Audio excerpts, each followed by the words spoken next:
Hello everyone, welcome to study in psychology. आज हम लोग बात करेंगे चिंतन की। जैसा कि आप सब जानते हैं, चिंतन एक मानसिक प्रक्रिया होती है जो कि सभी प्राणियों में पाई जाती है, क्योंकि चिंतन किए बगैर कोई भी जीव अपना कोई भी कार्य नहीं कर सकता, चाहे वो मनुष्य हो या फिर जानवर हो। इसे अलग अलग मनोवैज्ञानिकों ने अलग अलग ढंग से परिभाषित किया है।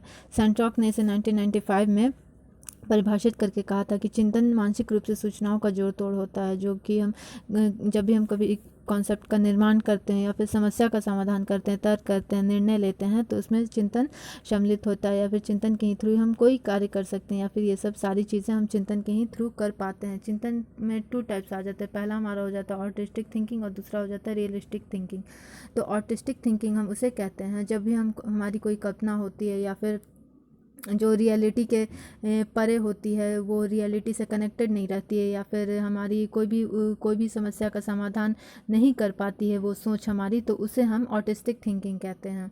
जैसे कि मान लीजिए कोई छात्र है, वो सोचे कि पढ़ने के बाद उसके पास गाड़ी हो, बंगला हो, तो यह उसकी काल्पनिक सोच होती है, क्योंकि ये सब होने के लिए हमें एक प्रोसेस से गुजरना पड़ता है। जैसे कि मान लीजिए कोई पढ़ाई के बाद अच्छी नौकरी होती है, फिर कड़ी मेहनत से ये सब चीज़ें पा सकते हैं। लेकिन जब वो ऐसा सोचे कि पढ़ाई के बाद उसे तुरंत गाड़ी बंगला मिल जाए, तो ऐसा ये उसकी ये चिंतन काल्पनिक होती है। इसे हम ऑटिस्टिक थिंकिंग में रखते हैं। और हमारा जो दूसरा टाइप हो जाता है वो हो जाता है रियलिस्टिक थिंकिंग। रियलिस्टिक थिंकिंग हम उसे कहते हैं जो कि जिसका संबंध की वास्तविकता से होता है और जिसका ये समस्या का समाधान हम कर पाते हैं। इसमें 3 टाइप्स आ जाते हैं। हमारा पहला हो जाता है निगमनात्मक चिंतन, दूसरा हो जाता है आगमनात्मक चिंतन और तीसरा हो जाता है आलोचनात्मक चिंतन। ठीक है, तो इसमें निगमनात्मक चिंतन को हम अभिसारी चिंतन भी कहते हैं, कन्वर्जेंट थिंकिंग। निगमनात्मक चिंतन में दिए हुए तथ्यों के आधार पर ही हमें किसी निष्कर्ष पर पहुंचना होता है। जैसे कि मान लीजिए अगर क्लास में कोई पूछता है कि क्या मैं अंदर आ सकता हूँ, टीचर से कोई बच्चा, तो वो उसका 2 ही जवाब हो सकता है कि हाँ हाँ या ना, क्योंकि तीसरा जवाब यहाँ पर नहीं हो सकता है। तो इस तरह की जो हमारी सोच होती है वह ये निगमनात्मक चिंतन में आती है। जैसे मान लीजिए कि एक और एग्जाम लेते हैं। अगर एग्ज़ाम्स में जैसे ऑप्शनल क्वेश्चन रहते हैं, उसमें 4 ऑप्शन रहते हैं, तो उन्हीं में से हमें कोई एक चूज़ करना रहता है। हम अलग से उसमें जोड़ तोड़ कर जवाब नहीं दे सकते हैं। तो इस तरह की जो हमारी थिंकिंग रहती है उसे हम डिडक्टिव थिंकिंग या फिर कन्वर्जेंट थिंकिंग कहते हैं। और फिर हमारा जो दूसरा हो जाता है इंडिडक्टिव थिंकिंग, इसे हम ये क्रिएटिव थिंकिंग भी कहते हैं। इसमें जो भी समस्या रहती है उसे हम क्रिएटिविटी के तौर पर उसमें हम सॉल्व करने की कोशिश करते हैं।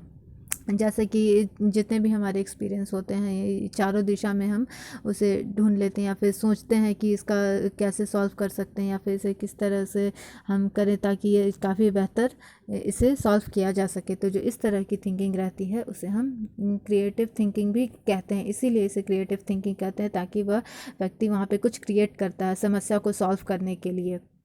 तो इस तरह इसे जैसे मान लीजिए कि एक उदाहरण लेते हैं। जैसे कि मान लीजिए कि कोई हम ये बोलता है कि पेन के असाधारण को उपयोग के बारे में बताइए, तो इसे हम लिखने के अलावा और हम क्या क्या कर सकते हैं।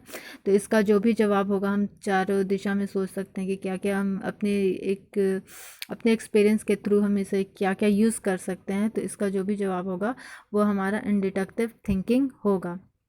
तो इसमें जो भी जवाब रहता है वो प्रॉपर नहीं रहता। तो डिडक्टिव थिंकिंग ये यहाँ पर मेन रोल करता है। जो भी हमारी सोच रहती है उसके आधार पर, क्योंकि जब इन डिडक्टिव थिंकिंग के थ्रू ही हम डिडक्टिव थिंकिंग पर जाते हैं। क्योंकि कोई भी समस्या जैसे होती है तो पहले हम चारों दिशा में सोचते हैं, फिर हम डिडक्टिव थिंकिंग के धीरे धीरे वहाँ पर डिडक्टिव थिंकिंग पर ही जा पाते हैं, तभी हमारी कोई समस्या सॉल्व होती है। तो ये दोनों आपस में मिले ही हुए लगभग रहते हैं। तो ये दोनों इम्पॉर्टेंट हो जाते हैं, थिंकिंग इन डिडक्टिव और डिडक्टिव थिंकिंग। और जो हमारा तीसरा हो जाता है वो हो जाता है इवैल्यूएटिव थिंकिंग। इवैल्यूएटिव थिंकिंग में जो भी हमारे तथ्य या फिर घटना या फिर जो भी चीज़ें हमारे सामने मौजूद रहते हैं, उसमें पहले हम देख लेते हैं कि क्या चीज़ इसमें सही है, क्या गलत है। उसके बाद फिर हम उस चीज़ को स्वीकार करते हैं, क्योंकि डायरेक्टली उसे हम स्वीकार नहीं कर लेते हैं। उसमें क्या लाभ हो सकता है, क्या हानि हो सकती है, उसका हम सारी चीज़ें अच्छे से जांच परख लेते हैं। उसके बाद फिर हम उसे देखते हैं, ठीक है, उसके बाद उसे हम स्वीकार करते हैं। तो इस तरह की जो थिंकिंग होती है उसे हम इवैल्यूएटिव थिंकिंग या फिर आलोचनात्मक थिंकिंग कहते हैं।